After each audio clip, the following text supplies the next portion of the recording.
Et c'est parti! Bienvenue à tous et à toutes.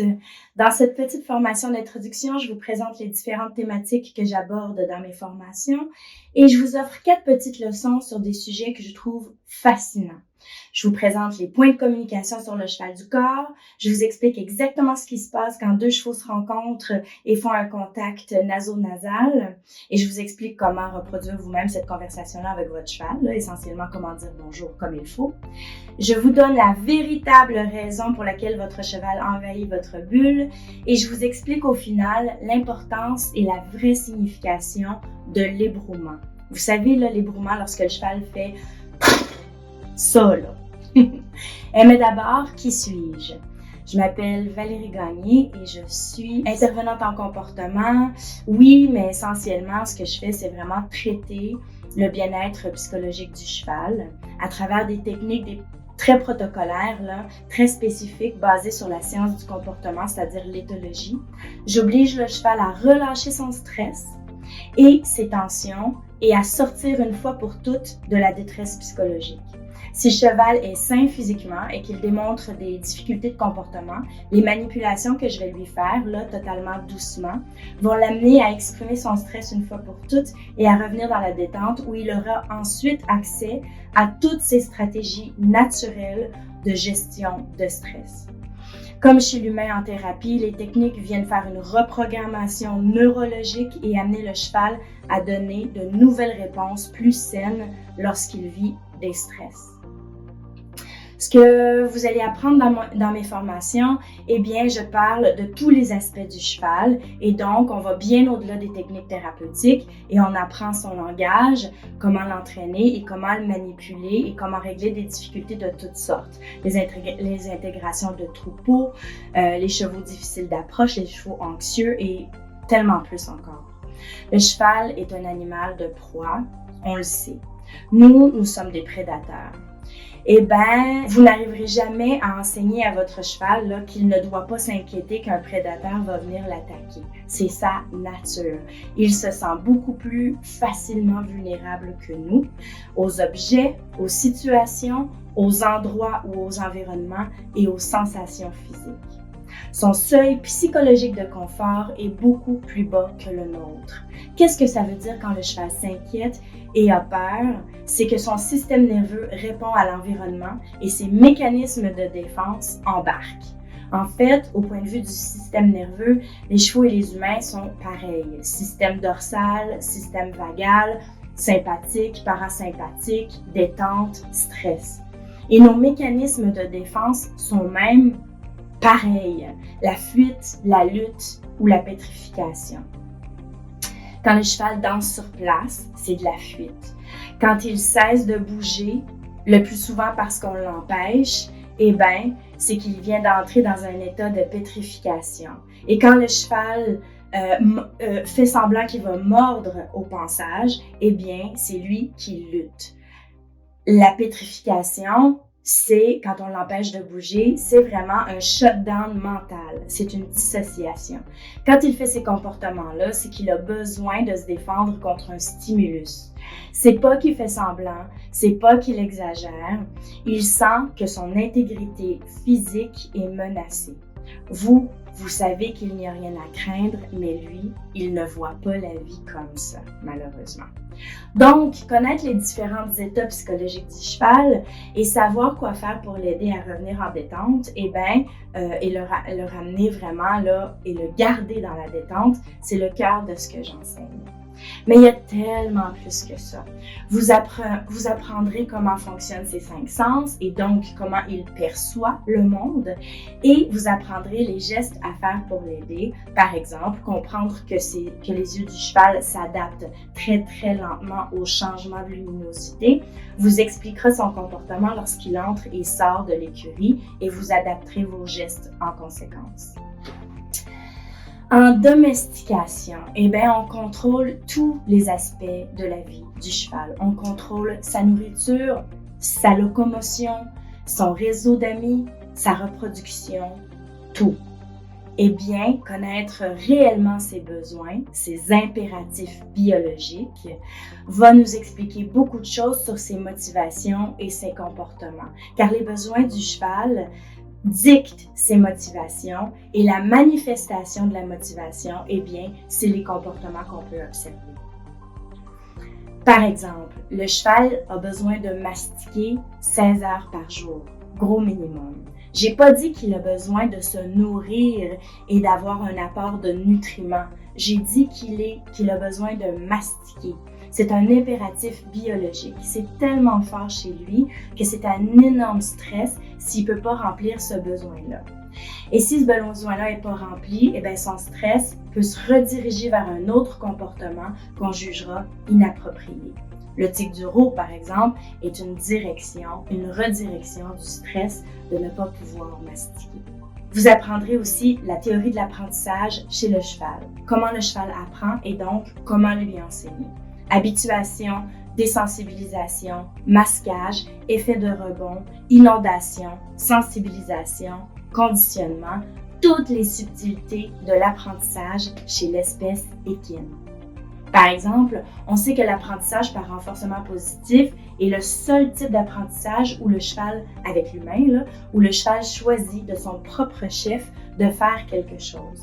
On sait aussi qu'il est incapable d'associer deux événements ou deux stimuli s'ils sont trop éloignés dans le temps. Les recherches scientifiques nous informent aussi que le cheval n'a aucune notion du bien et du mal et qu'il n'a aucune notion de négation, c'est-à-dire ne pas toucher, ne pas babiner, contrairement au chien. Un autre fait intéressant, on sait que le cheval n'a aucune compréhension des buts d'un exercice quelconque, comme aller en concours ou faire du travail en liberté.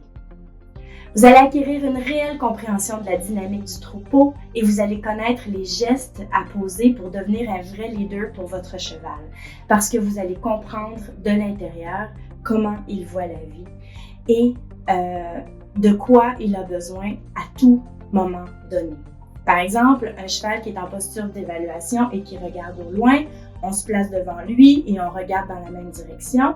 Ça lui envoie le message très clair que nous, on est en charge de la situation et il va cesser de regarder.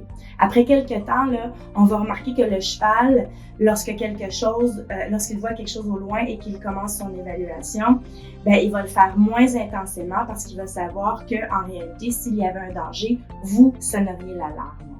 Logiquement, quand le cheval voit quelque chose au loin et s'inquiète et que nous, on ne regarde même pas, selon sa vision du monde à lui, ce que ça lui dit, c'est qu'on est dangereux, qu'on ne voit rien et qu'on ne le saura pas si jamais on est en danger. On n'est pas une protection pour lui. Et tout ça, ce n'est qu'une infime partie de ce que vous allez apprendre dans les formations. Je produis des formations en continu et pour ceux et celles qui veulent aller jusqu'au bout, il sera possible d'obtenir une certification pour devenir vous-même intervenant en comportement équin et aider tous les chevaux à votre tour. Et maintenant, voici 4 petites leçons qui sont comme des échantillons de mon travail et de ce que vous allez retrouver dans les formations. Mais d'abord, les points de communication sur le corps du cheval. Ensuite, on va voir comment les chevaux se disent bonjour, puis on va apprendre à le dire nous aussi, à reproduire cette conversation-là, parce que c'est une conversation. Et ensuite, pourquoi le cheval envahit notre bulle. Et en dernier, le rôle et l'importance de l'éboulement. Les conversations et les points de communication sur le corps du cheval. Bonne nouvelle, le langage du cheval est physique et très, très codifié. La mauvaise nouvelle, c'est qu'on connaît très, très mal ces codes-là. Les chevaux, on le sait, sont en constante communication entre eux. Je vous présente ici une conversation entre mes 2 chevaux où vous allez voir les points 3 et 10 qui sont utilisés. Dans la vidéo, Core s'inquiète de quelque chose qui est près de moi. Elle est en posture d'évaluation. L'évaluation, c'est un état psychologique où le cheval se pose la question « Est-ce qu'il y a un danger? » Dans la posture d'évaluation, typiquement, le cheval est immobile. Il regarde en direction de ce qui l'inquiète et ses oreilles sont droites devant dans le but d'entendre tous les bruits. Ici, Core demande à Silver d'aller vers ce qui l'inquiète. La demande de Core et la réponse de Silver sont rapides, alors j'ai mis la vidéo 2 fois et la deuxième fois, là, c'est au ralenti.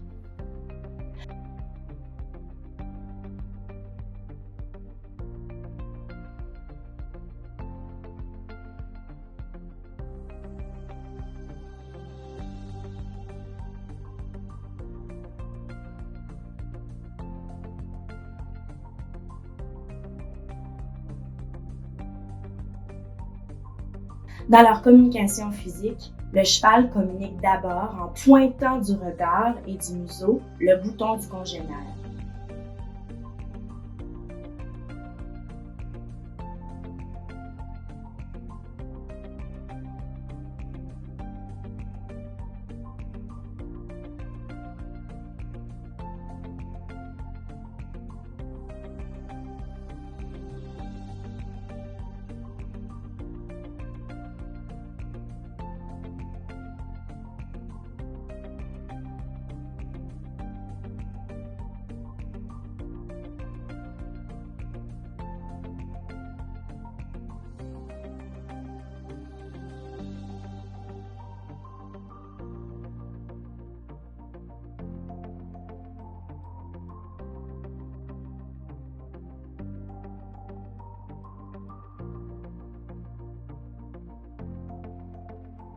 Si celui-ci ne répond pas adéquatement ou pas assez vite à la demande ou ne fait pas ce qui a été demandé, eh bien, le cheval qui a fait la demande peut monter en pression d'un cran et faire un mouvement brusque vers l'autre ou interpeller carrément un autre bouton. Ainsi, passer du bouton 3 au bouton 6, par exemple. Le bouton 3, eh bien, c'est « donne-moi un peu d'espace, tasse un peu ta tête ». Et le bouton 6, sur l'encolure, c'est vraiment le message « tasse ta tête, puis tes pattes, puis vite ». On comprend alors pourquoi les chevaux qui sont en conflit se prennent plein de morsures sur l'encolure. C'est précisément là où le cheval demande à l'autre de sortir de son espace. Vous apprendrez tous ces codes-là dans mes formations et tous les gestes à poser pour communiquer de manière naturelle avec votre cheval. Imaginez les résultats là, par rapport à l'entraînement et par rapport au travail au sol. Et par rapport à votre communication et votre connexion à votre cheval, évidemment. Deuxième petite leçon, qu'est-ce qui se passe quand les chevaux se disent bonjour en faisant un contact olfactif et comment est-ce qu'on peut reproduire cette conversation-là avec notre cheval? Attachez vos ceintures, on décolle. Quand deux chevaux se rencontrent pour la première fois, eh bien, ils s'approchent et font un contact naso-nasal. Ça se passe en 3 temps. Ça peut se passer très vite, mais ça peut se passer très lentement, mais il y a 3 étapes. Le premier contact, c'est bonjour et copycat. Copycat, c'est quand on imite l'autre. C'est une phrase majeure chez le cheval, copycat. Imite-moi, fais comme moi, suis-moi. Donc, le mouvement ensemble. C'est une phrase majeure, donc comme je te suis ou c'est toi qui me suis. C'est de l'ordre hiérarchique dont il est question ici quand deux chevaux se rencontrent. Donc, ils s'approchent et d'abord, c'est un peu comme une première poignée de main, comme nous avec les humains quand on se rencontre. La phrase, c'est « bonjour ». Et tout de suite après, c'est « copycat ». Où es-tu dans la hiérarchie? C'est là où le bébé va dire « moi, je suis tout petit, donc plus bas que toi ». Après la première respiration, l'un va faire un petit mouvement de tête à droite ou à gauche et ce qu'il demande, c'est « si je vais par là, est-ce que tu vas me suivre? Copie-moi, je vais l'aider ». Et si l'autre reconnaît son leadership, sa tête va bouger dans la même direction. Parfois, là, c'est vraiment imperceptible, ça se passe très rapidement pour l'œil humain. En fait, il y a chez les chevaux énormément de signes de déférence, de soumission qu'on ne reconnaît pas, qu'on connaît très mal. Eh bien, on connaît pratiquement juste le signe de déférence là, du poulain qui fait « je suis un petit bébé ». Et non, ça ne veut pas dire « je suis un petit bébé, ne me fais pas mal ». Ça veut simplement dire « je me soumets, moi je viens d'arriver, je suis un petit bébé, c'est ma mère qui dictait où j'allais puis qu'est-ce que je faisais, puis maintenant je suis prêt à te suivre ». Maintenant, est-ce qu'il va bien comprendre les codes quand l'autre demande à suivre et demande certains déplacements? Eh bien là, ça va dépendre à quel point le poulain a eu une éducation naturelle avec sa mère et avec d'autres chevaux, et si tous les codes sont bien placés et s'il a bien, dans sa vie au début, commencé en parlant le langage équin. Rapidement donc, dans le deuxième contact, les chevaux vont faire la phrase « apprendre à se connaître » et ils vont le refaire copycat. La deuxième fois que les nids vont se toucher, alors, les chevaux vont inspirer profondément et la senteur de l'autre est comme, pour ainsi dire, enregistrée. Il va y avoir une deuxième demande de suivre de la part d'un des deux chevaux ou bien des deux chevaux. Là, il peut y avoir peut-être un conflit. Suis-moi. Non, toi, suis-moi. Il est possible que chaque cheval demande à l'autre de suivre. Notez que la hiérarchie s'établit entre 3 semaines et 3 mois. Donc, va beaucoup plus loin que cette première conversation. La conversation du troisième contact, c'est « qu'est-ce qu'on fait maintenant ?» Notez que tout ça peut se faire très vite et très lentement alors. Le troisième contact, les chevaux se rapprochent, se sentent et respirent. Et si les chevaux sont relax, ce toucher-là va mener à une des phrases équines suivantes. On va quelque part, on se gratte mutuellement, on se détache et on quitte chacun de notre côté. C'est fascinant, non? Eh bien, comment traduire cette conversation-là et la reproduire, même nous, avec nos chevaux? Car c'est pas juste les chevaux qui se rencontrent pour la première fois qui se disent bonjour. Parfois, quand on remet un cheval avec ses congénères après un entraînement dans le paddock, ben, ils vont se dire bonjour comme ça. Et là, on va gagner des points majeurs si nous, on commence à faire ce rituel-là à chaque fois qu'on voit des chevaux. C'est très, très, très puissant pour se connecter avec lui. Voici comment on va faire.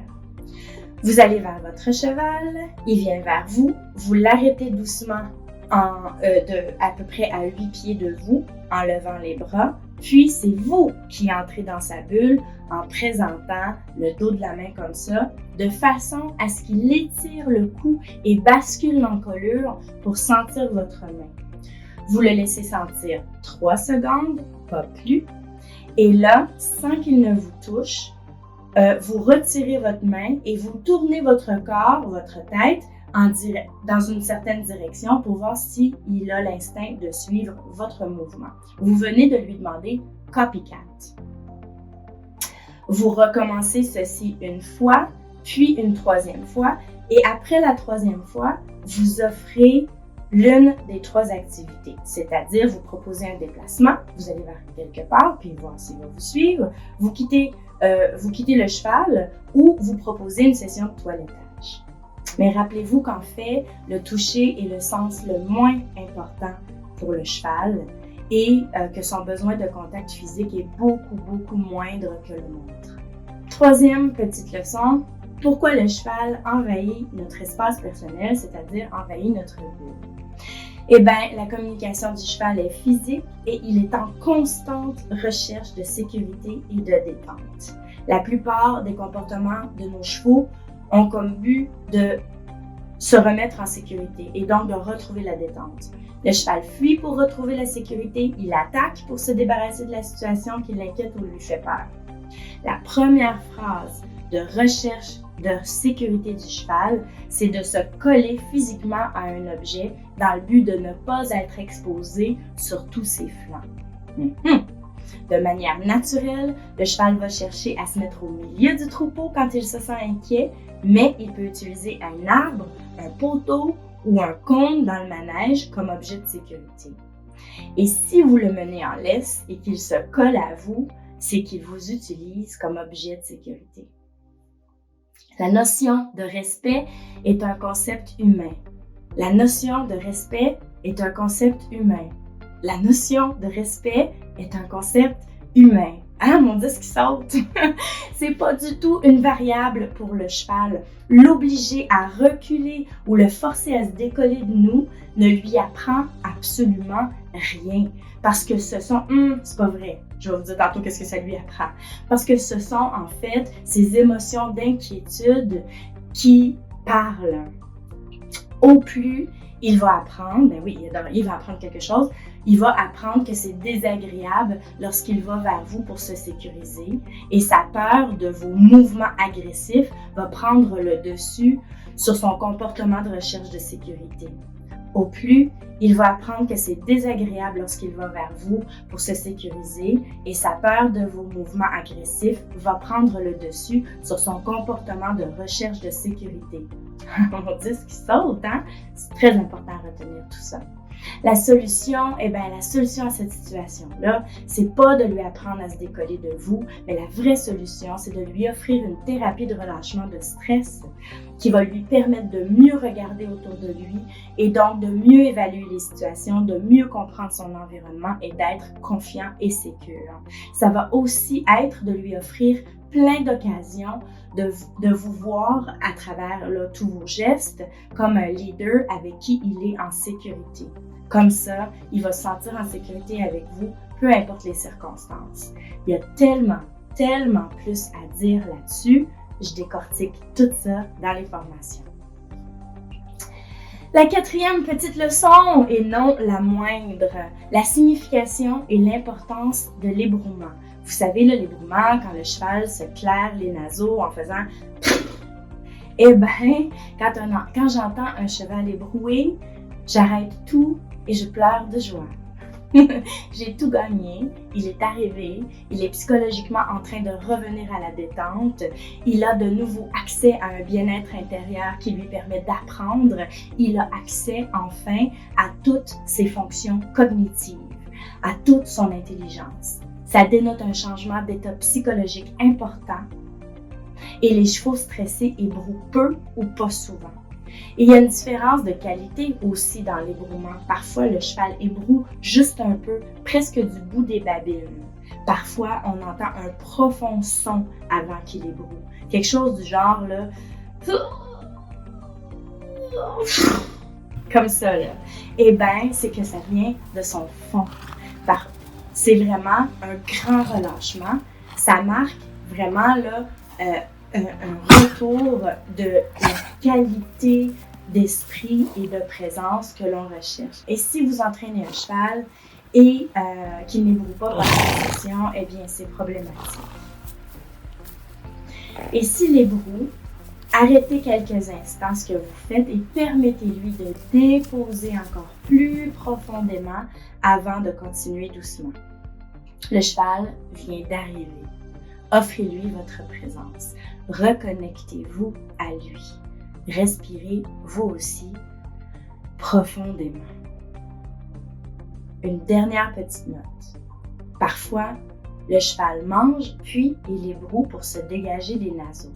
Eh bien, la fonction de relaxation reste la même si la stimulation de l'ébrouement était d'un ordre mécanique. L'effet de relaxation psychologique est tout de même présente. Eh bien, voilà! J'espère que ça vous a plu. Imaginez regarder les chevaux en troupeau et comprendre de A à Z ce qu'ils se disent, toutes les conversations qu'ils ont entre eux. Imaginez pouvoir faire des manipulations thérapeutiques pour transformer le comportement de votre cheval et l'aider à surmonter une fois pour toutes ses traumas et ses comportements difficiles. Imaginez savoir faire une intégration de troupeau avec n'importe quel cheval. Imaginez être en mesure d'entraîner n'importe quel type de cheval et de comprendre à tout moment leur état psychologique et connaître les gestes très cheval pour les ramener là où vous avez besoin qu'ils soient, c'est-à-dire présents, connectés, en douceur. Eh bien, cessez de rêver et suivez les formations et perfectionnez votre méthode de travail avec le cheval et développez votre connexion comme très peu en ont avec leurs chevaux. Je recommande fortement que vous suiviez les cours dans l'ordre qu'ils sont produits et vous pouvez aussi me contacter directement et booker une session Zoom ou en présence pour approfondir la matière, poser toutes vos questions et résoudre des difficultés que vous allez rencontrer avec vos chevaux. Et là-dessus, je vous laisse et que le cheval soit avec vous.